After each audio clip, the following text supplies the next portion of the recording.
We talked about the Clippers collapse, but how about the block at the end of the game between the Heat and the Celtics? That's one of the best blocks I've ever seen.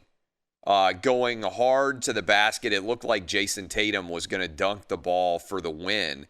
Instead, Bam comes out of nowhere, meets him at the rim, gets a completely 100% clean block, literally at the rim, and as a result, the Heat find a way to win. I mean, that was an unbelievable play to be able to pull that off full speed, going at the pace in which they were, and that one probably got overshadowed by the Clippers' collapse because it was an absolutely spectacular play at the rim. And I was looking because I was kind of curious, looking ahead now for how do you schedule.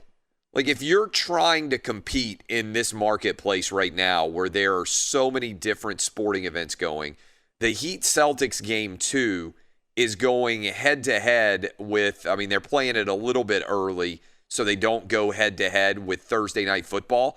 I might be the only person in America who's curious to see this game, but I'm kind of fascinated to see what's going to happen with the game between the Battle of Ohio going on between the Browns and the Bengals. The way that Bengals game ended with the borderline offensive pass interference call against A.J. Green, the way that Joe Burrow drove his team down the field, I'm sure we're going to talk about this tomorrow on the show, and I'll probably put up a poll question for you. But I think there's a legitimately interesting debate about who would you buy stock in right now. I think Baker Mayfield's stock is really, really low with the Browns. And I think there's a lot of excitement about what Joe Burrow was capable of, even in a loss in the first week. But this is basically a must-win for the Cleveland Browns early on. Nobody expected a lot of stuff out of the Bengals, so they're going to be fine. But I'm fascinated to watch that Battle of Ohio. The NBA basically is waving the flag because they are starting their game at 6 o'clock Eastern. They're not even trying to go head-to-head with the NFL, even though that NFL game, I believe I'm correct in this, is only on the NFL Network.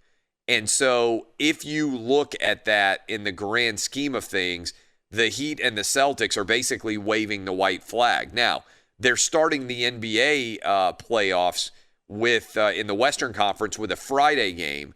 So Friday evening, there's not a lot of people theoretically able to consume college football or NFL football, but you'll have the U.S. Open going on. It'll be already over, but you'll have a lot of high school sports going head-to-head with the NBA. And then you get into Saturday that the NBA is competing against college football, and then they're going to play Nuggets-Lakers on Sunday night head-to-head with Sunday Night Football.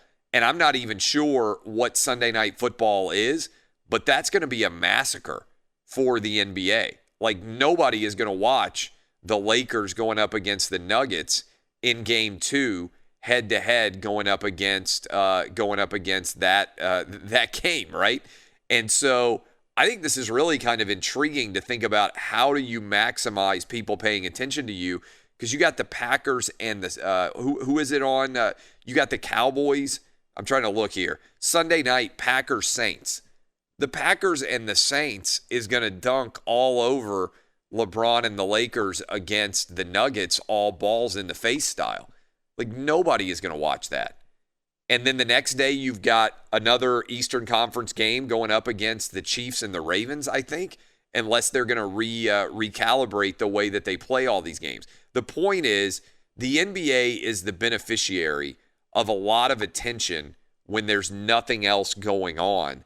And suddenly they're going to have to compete. And I'll be honest with you, as a guy who hosts a show, in April, May, and June, there's not much going on in the world of sports. So basketball gets a lot of attention. And suddenly the basketball is going up against the football. It ain't going to be close. What do you do? I mean, I almost feel like they should play their games in the afternoon. I mean, they're in the bubble, and it doesn't really matter when they play those games. But, I mean, I'm not even kidding. I almost feel like they should try to play their games as early as they possibly can and only play. Like I would, if I were in charge of the NBA schedule right now, I would say we're not playing any Saturday, Sunday games. I'm not playing Saturday, Sunday, Monday, and I might take away Thursday too and just say all of our games have to be played on Tuesday, Wednesday, and Friday, basically every week. We're going to figure out how to rotate this through. And otherwise, maybe you do a Monday game if you kick off before Monday Night Football. I'll bring in the crew when we come back, and we will discuss how exactly you handle that, because I don't think it's an easy solution by any stretch of the imagination to try to get the attention of the American sports fan, especially when, and I'm going to talk a little bit about this, the NFL, even the NFL, the NBA ratings have tanked. Nobody's watching. The NFL was a disaster in week 1 in terms of viewership. The Monday Night Football dropped over 20% combined in that doubleheader. And all of the primetime games in the NFL tanked as well. And I think the answer is pretty easy why that happened. I think it's because the NFL got woke. And I think there's a huge percentage of people out there listening to me right now that said, screw them, I'll watch something else. And certainly the NBA has gotten woke, and it's why their ratings dropped 40% in round 1 compared to 2 years ago. I mean, it's unbelievable, almost half. It's going to get even worse now, I believe, now that the NBA's got to compete with other sports. But the NFL has their own issues too.